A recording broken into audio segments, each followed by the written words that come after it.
Yeah, much better now. Now we can move on, my friends. Hey, great to be with you. This is the Rush Limbaugh program and the Excellence in Broadcasting Network. The award-winning Excellence in Broadcasting Network is underway, my friends. It's great to have you with us. Live from New York, it's Open Line Friday. Yep, and that means that you have greater latitude and leeway in choosing the subject matter for the program today.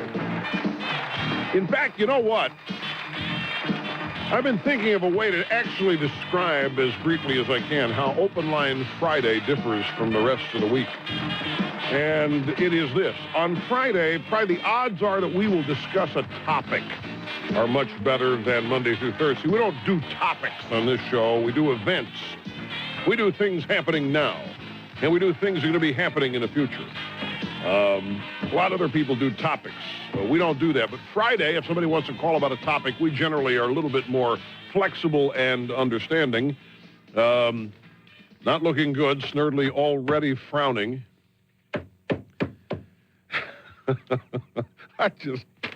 Some days it's just entertaining. It's more fun than watching the movie Scream. To sit here and just watch the facial expressions of Bo Snerdley as he screens calls. Telephone number, if you want to be on the program, is 800-282-2882. There's a lot of image repair going on out there in America, my friends. The Kennedys have engaged in some image repair. And this is really curious the way, these are the kids of Bobby.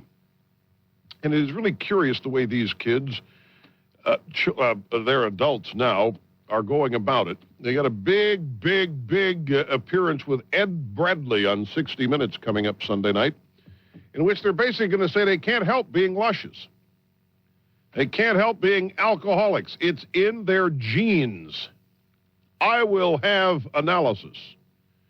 Also, vice perpetrator Al Gore, all over the place, singing the praises of Ellen and her coming out on television. This is image repair, my friends. This is image.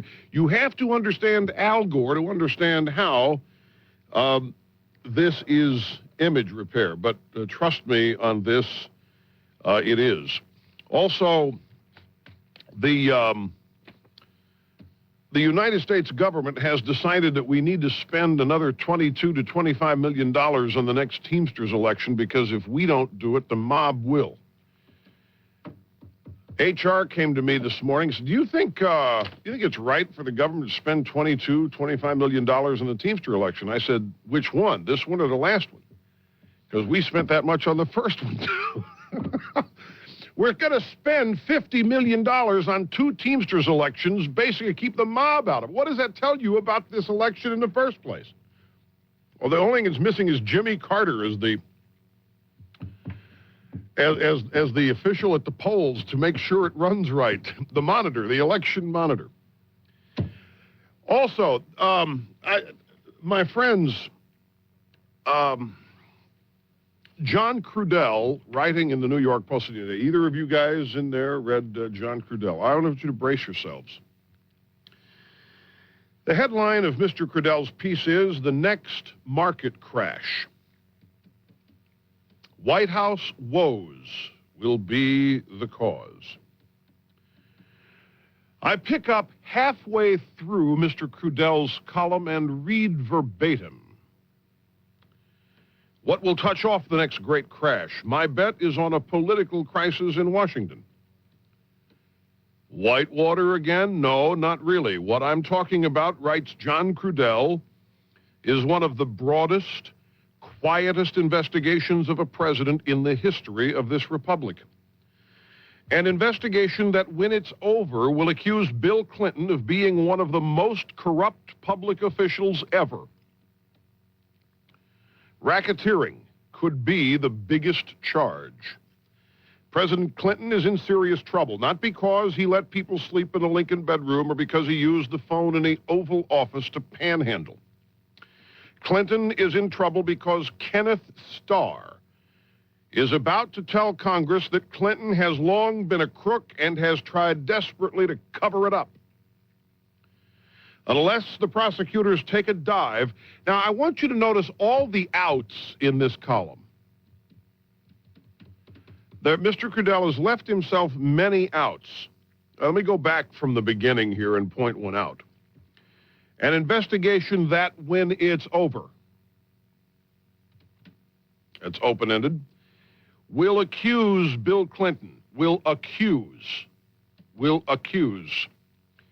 of being one of the most corrupt public officials ever.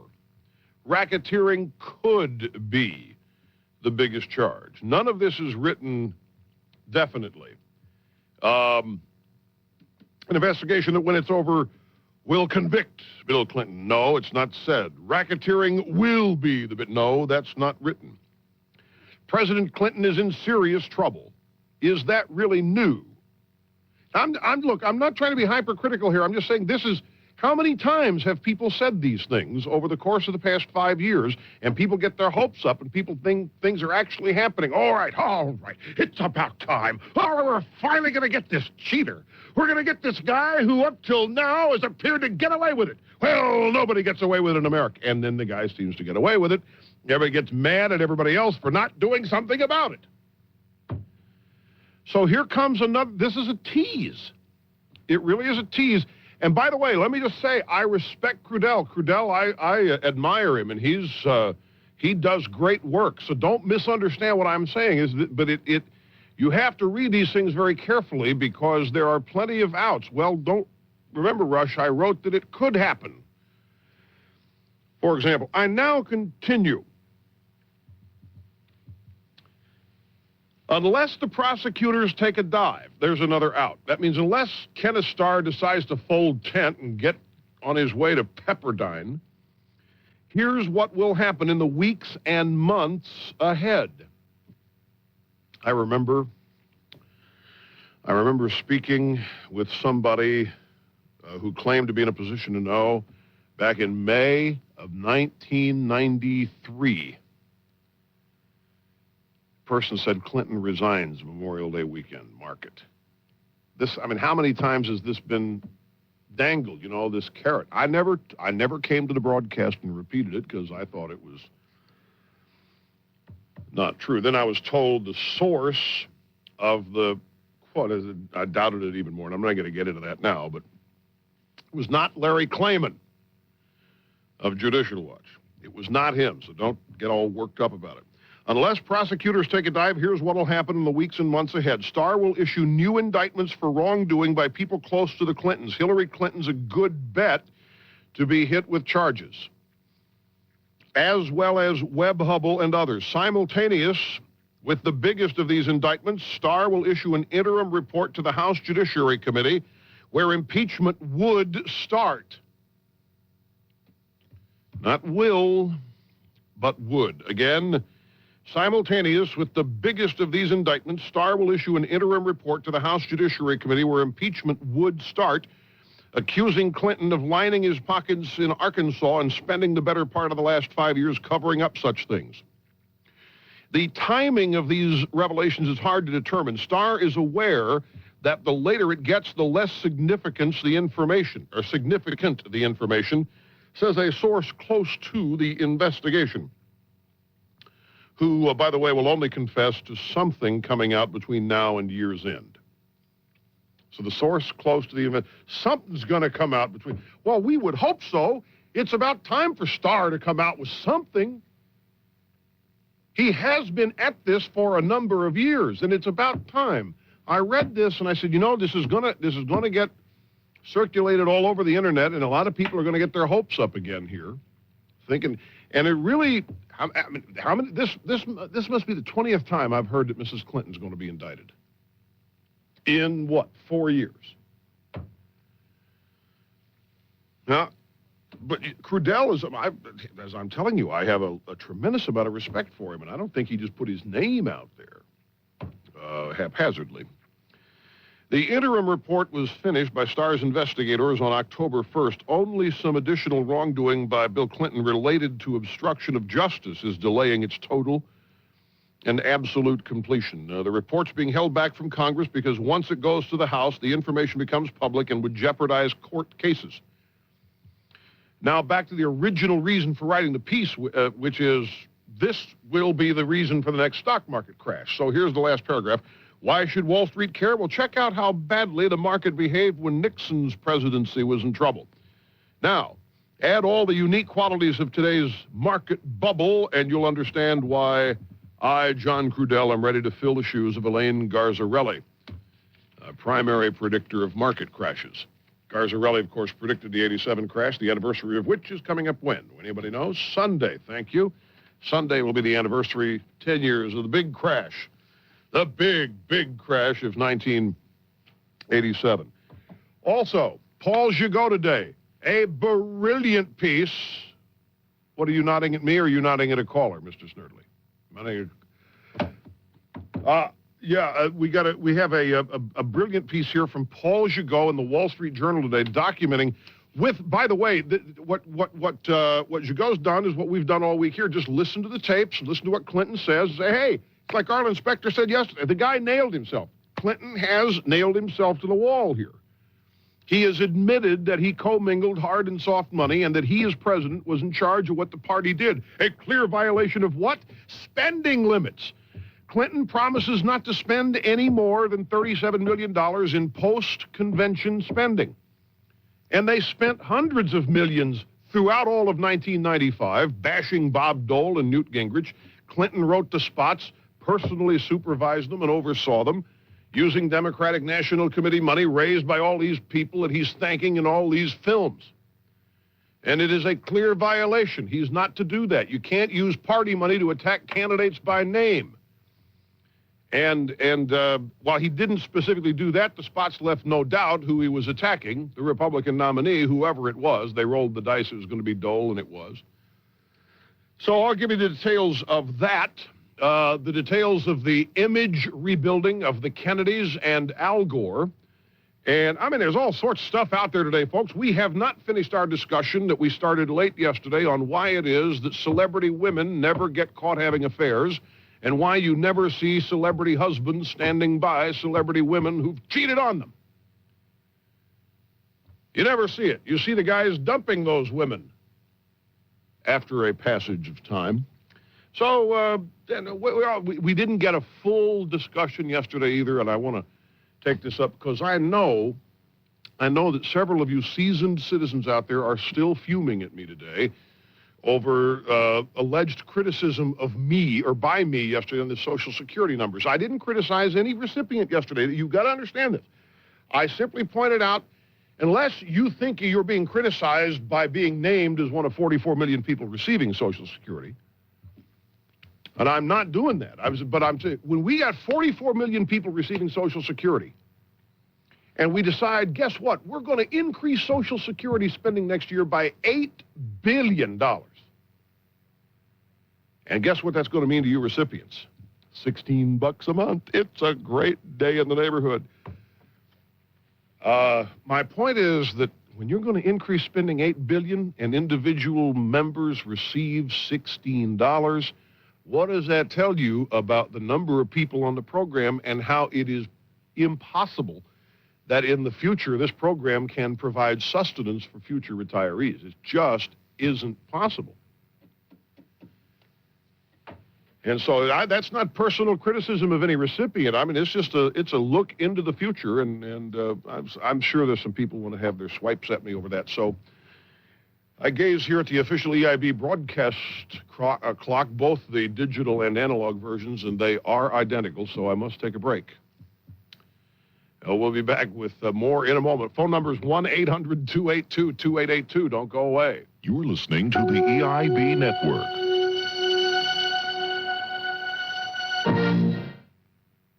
Time for opinions and analysis of the news with Tom Tradham.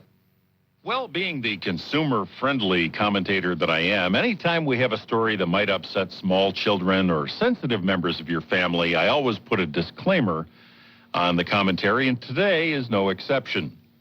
So if you have small kids nearby or sensitive members of your family, have them turn down the radio for just a minute or so or send them out of the room while I'm flapping my gums this morning, as a story comes to us from the Keystone State of Pennsylvania. A Norristown State Hospital patient was charged with a pair of felonies this week after breaking into a bedroom where he apparently thought a 12-year-old girl was sleeping.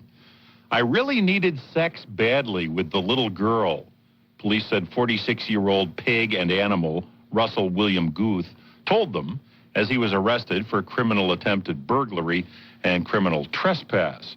According to statements made by police, David Fusco was hitting a volleyball around with his 3 daughters, aged 7, 10, and 12, at a playground across the street from the hospital last Saturday afternoon, when he noticed a patient off the grounds watching the girls from nearby. Fusco told police the man circled closer and retrieved a few missing balls before Fusco and the girls returned to their home up a driveway which they share with 66-year-old Victoria Troutman. Police said Fusco told them he and the girls left to get some ice cream that evening, and when they returned home a half hour later, police lights were flashing all over the neighborhood. Police said that Guth, the pig, the animal, had tried to break into Troutman's screened bedroom window, apparently believing her home was where the little girls lived, and as he said, he told the policeman, I really needed sex badly with that little girl, pig, animal. A Norristown State Hospital supervisor referred questions about mental patient Guth to the State Department of Public Welfare in Harrisburg. Department spokeswoman there, Mary Ellen Fritz, said Guth was under a relatively low dose of an often prescribed psychiatric drug, but she said she could not discuss his illness under federal confidentiality laws. Fusco and others in the neighborhood, in which there are many children, say the state's concern has not been very obvious so far. Neighbors say the incident is particularly troubling in light of recently announced moves to have 120 more mental patients moved into the area. How can you take care of more people when they can't take care of what they have, asks Troutman. If you can't do your job, you don't enlarge your business. Well, exactly. I say this Friday morning, the rights of children and their families in that neighborhood are paramount over the rights of some pig, some animal, some jerk in a mental hospital. And call me old-fashioned, my friends, but I could care less about federal confidentiality laws. If they won't share this guy's information with the community, I say shut them down and ship them out. For Daybreak USA, this is the mental patient's worst nightmare, Tom Tradup.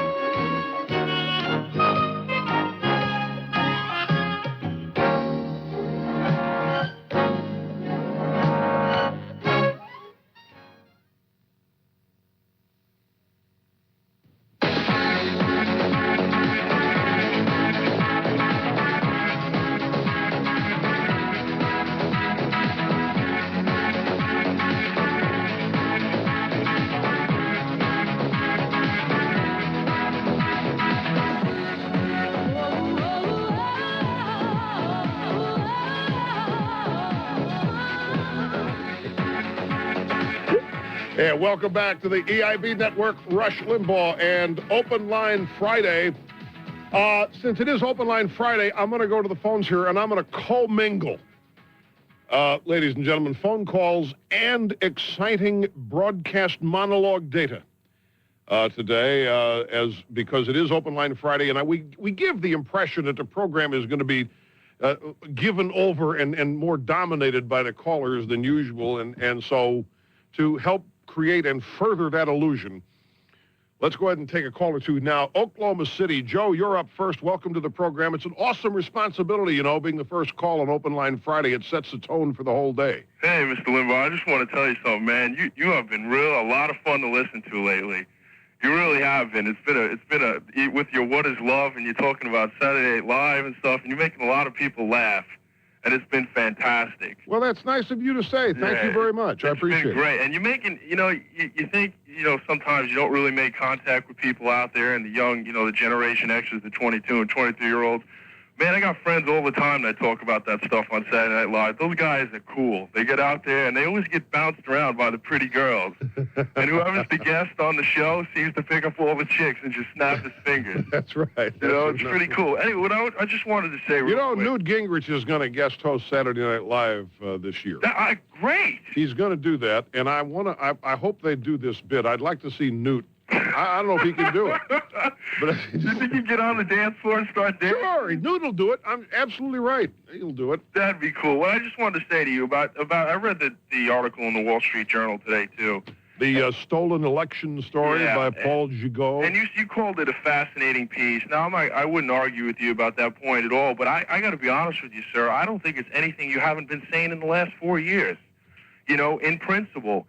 I mean, we know for a fact that President Clinton has done anything, will do everything and just about with anybody to get elected at no matter what cost. And I think you've taken a lot of unwarranted criticism lately about, you know, thinking of 98, thinking of 2000, talking about different things other than impeaching, you know, Clinton.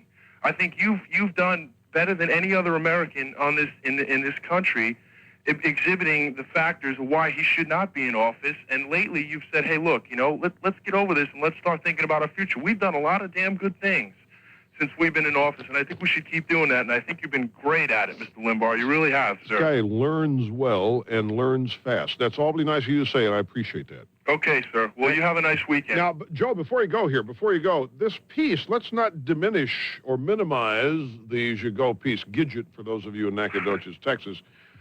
It's fun. You're right. We're not surprised by it. We're not surprised by the fact that Clinton would supervise, personally orchestrate, and mastermind a plan to subvert existing law. We're not, but here it is documented, and the thing here that makes this more, shall I say, powerful is that it is Clinton's own words on those films that has led everybody to conclude. I mean, it's what we have, which for the first time, this Clinton is tied to this. He says, I didn't know anything about it. I mean, I just get up and read about it in the paper. I found out about it when you did. But we find out here that he's been orchestrating all this. Dick Morris combined with what Clinton says in these films, it's a dead ringer. But we get back to the same old point, though. Can I just say something? Yeah, of course. Quick? Go right in. Okay. Jump in there. Honestly, and I know you may not feel the same way with this, but I mean, we could connect this. Let's say we make a real strong connection here, sir. Yeah. Do you really think it's going to matter? I mean, at this point in time, do you really think any... What do you mean by that? Are you not asking... Not that it's going to matter, not that nobody cares. I'm not saying that because I care, you care, and a lot of Americans care. But at this point, what's going to happen? Other than maybe Gore's poll ratings will go down and we'll have a better shot at 2000. What's wrong with that? Well, it's great. Well, okay. It's great, but in the same light, all these people, well, we need to get him out of here now, and we need to impeach him, and these congressmen, and Newt needs to step up, and he needs to... Come on. That's not the objective. I will only tell you what my objective is here. There's a story in USA Today, and you got to love this. This is a sign to me, my friends, that things are percolating out there. Da-da-da-da-da-da. Richard Benedetto, USA Today, went out to St. Louis, to the heartland, and he talked to people and asked them, do you care about campaign finance? They don't. Big story. Nobody cares. The theme of the story is Washington is in a... Everybody in Washington is talking about campaign finance reform, and did Clinton do this or violate the law there? But out there in the heartland, they don't care. Does this mean that Washington is out of touch? A redundant question. We know Washington is. What this is, my friends, and I don't, Benedetto, I don't want to be personally critical here, but when these stories start happening, there's another one too. Somebody in USA Today went to, or some paper went to Peoria, and they got the same angle. Nobody there cares either. I'm telling you, my friends, when they start doing that, what they're trying to do is put forth the same notion. Well, everybody does it. Put the news out that they don't care anywhere, when a lot of people should care and actually do more than the story would indicate. This is an attempt to get people off of this story's interest. AFRTS News Navy Chief Dave Evans reporting from Washington. First Lady Hillary Rodham Clinton just finished a 3-day trip to the Republic of Panama. While there, Mrs. Clinton took the opportunity to speak to a military audience at Howard Air Force Base. Southern Command Network's Air Force Airman Molly Fiandica was there and has this report. With the Panamanian jungle line as a backdrop, several hundred service members, DoD civilians, and their families packed a flight hangar just to get a glimpse and hear the First Lady of the United States. In her address, the First Lady spoke on the importance of military service members serving their country outside the United States. On behalf of the President, I want to thank you for your outstanding and dedicated service on behalf of our nation. You are helping to fulfill a sacred pledge to keep the United States the greatest force in the world for peace and freedom, security, and prosperity. In accordance with the 1977 Panama Canal Treaty, at 12 noon, December 31st, 1999, the United States terminates its military presence in Panama. Mrs. Clinton told her captivated audience to recognize the historic events unfolding. As we go forward with this very important transition that will mark yet a different and new way that the United States will continue to show leadership as the greatest nation in the history of the world. The First Lady returned to Latin America this week. She and the President visit Brazil, Argentina, and Venezuela. For AFRTS News, Airman Molly Fiandica, Howard Air Force Base, the Republic of Panama. Mrs. Clinton was in Panama attending the 7th Conference of Wives of Heads of State and Government of the Americas. And that's our report. For the Department of Defense, I'm Navy Chief Dave Evans at the AFRTS News Center in Washington. This is Earth and Sky, on a force as familiar to us as the air we breathe, the force of gravity. Isaac Newton formulated his theory of gravity 300 years ago. He's said to have watched an apple fall and been inspired to think that gravity is a force that pulls. In Newton's description, the masses of two objects, say an apple and the Earth, help determine the strength of the force between them. Then in the early part of this century, Albert Einstein formulated his theory of relativity. And since then, scientists have another way to understand gravity. To think in Einstein's terms, you have to accept the universe not just as a three-dimensional realm. You have to add a fourth dimension, that of time. Today, scientists speak of the 4 dimensions of space-time when talking about the universe as a whole. In Einstein's theory, gravity results from a particular characteristic of space-time, the fact that space-time bends or curves in response to matter. In deep space, where there are no stars or planets nearby, space-time is almost flat. The gravitational force is fairly neutral. But near a star or planet, as space-time curves, what we understand as gravity comes into play. Very massive objects still create a strong pull, but it's because they cause space-time to curve more strongly. With thanks to the National Science Foundation, we're Block and Bird for Earth and Sky.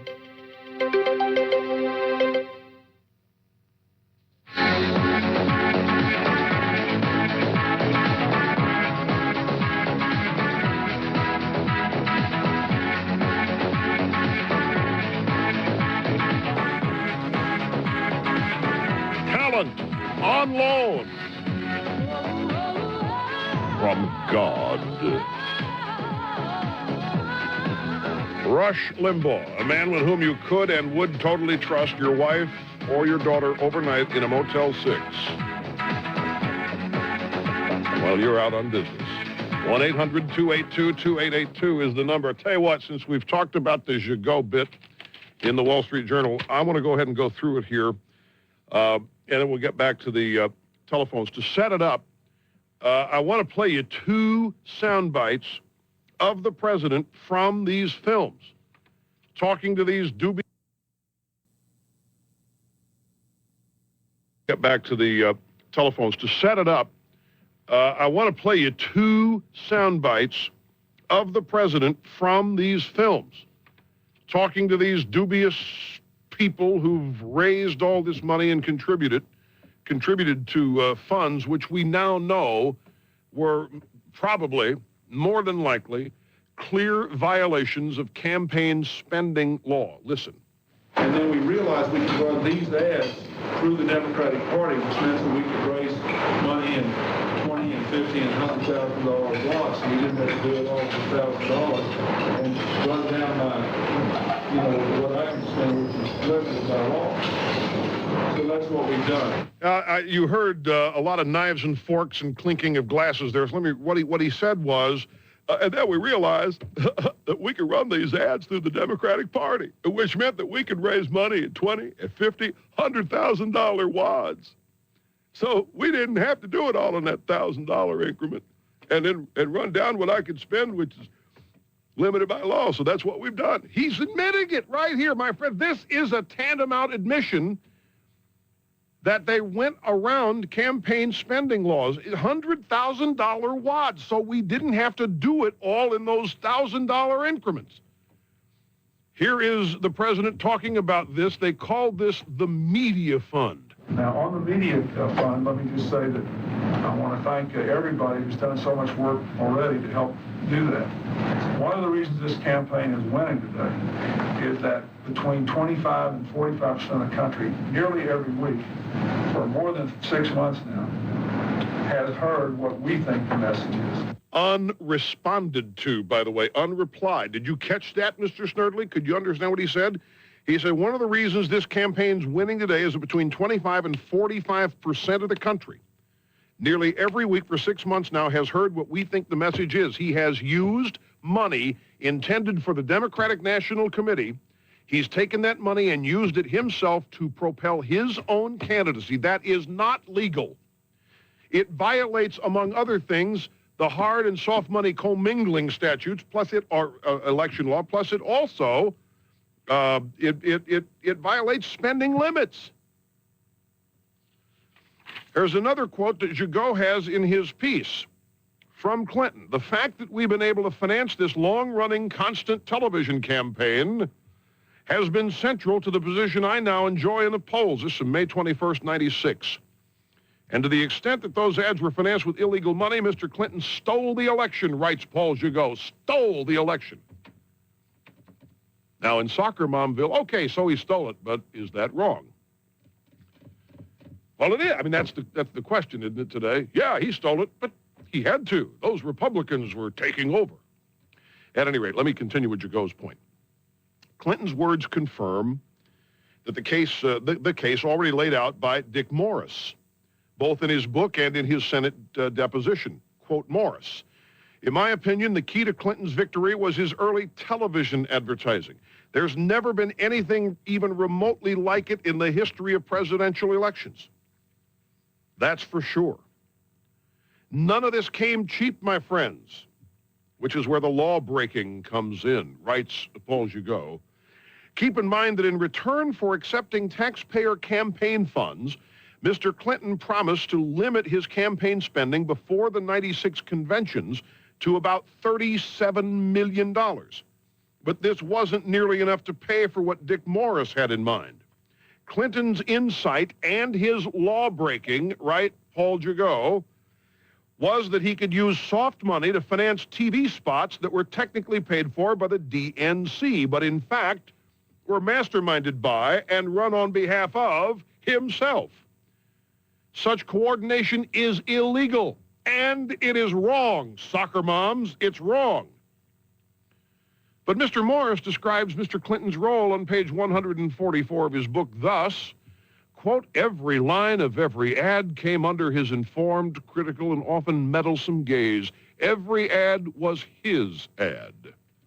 A Morris memo to Clinton on February 22, 96, shows how, week after week, the DNC spots dwarfed spending for official campaign spots by 2 and 3 to 1. Quote, Morris, in the memo, if Dole is nominated, we need no additional Clinton-Gore money before May 28th, since we can attack Dole with Democratic National Committee money. Unquote. The enduring legacy of Mr. Clinton's reelection is that you can cheat and win, writes Paul Gigot. And if you're going to cheat, do it first, and do it enough, so you're certain to win. If all hell breaks loose later, you then control the Justice Department, and you can even claim to favor campaign finance reform. This is a legacy of cynicism that will echo through our politics for years. The bottom line is that they commingled the funds. They ran ads all year long attacking Dole and Gingrich before Dole was even nominated. Remember I told you, my friends, remember my telling you that the Republicans lost this election in the budget battle of 1995 and the TV time which followed? That's what this is really all about. The Republicans lost the election in 95, not 1996. I was first on the scene to tell you that. I was first to tell you. It doesn't matter whether I was first. I'll tell you now again. It was true. The budget battle of 1995 was where the presidential election of 1996 was fought, and the Republicans didn't respond to it. And the reason they didn't respond to it was they didn't have the money. Why didn't they have the money? Because they didn't cheat. This is not a defense of the Republicans. They're an inept bunch. I don't want you thinking that I'm defending them. They lost, and they could have done something about it if they'd have known what was happening, but they didn't. They weren't thinking of illegalities. And they were going on all around them. Remember old James from South Dakota, Rapid City? Problem with us, we're too decent. We're dealing with a bunch of cheating, liar hypocrites. We got to be like them to beat them, better at it. Well, I don't know about that, but you got to know what you're facing. And these guys were running, and as Morris points out, he says, look, and these ads were total negatives. Starving children, Medicare cuts, you remember all of this. Poisoning the air and water, negative, negative, negative, unresponded to for 6 months. With money that had to be returned, much of it, because it was illegally raised, but they still spent it.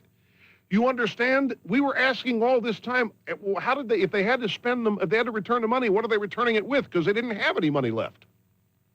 Remember that? They were in debt. They're still in debt. They spent the illegal money. Plus, they got the interest from the illegal money when it was in the accounts because they didn't give that back. All they had to do was give back the principal. 6 months, negative advertising, never, ever responded to. And as you go writes, I read this to you again, the enduring legacy of Mr. Clinton's reelection is, and isn't this what so frustrates so many of you? Let's just admit it up front. This is what bugs you. He's gotten away with it. He did it, and for all intents and purposes, he seems to have gotten away with it. Well, it's not over yet. But the thought that he might get away with this is enough to bug you, isn't it? You can admit it to me. I'll understand. The enduring legacy of Mr. Clinton's reelection is you can cheat and win. What kind of role model is that for our kids? And if you're going to cheat, do it first. And do it enough so that you're certain to win. If all hell breaks loose later, don't worry. You control the Justice Department. And then you can even come out in favor of campaign finance reform when all hell breaks loose. We'll take a break, my friends, and come back after this. You're listening to the EIB Network.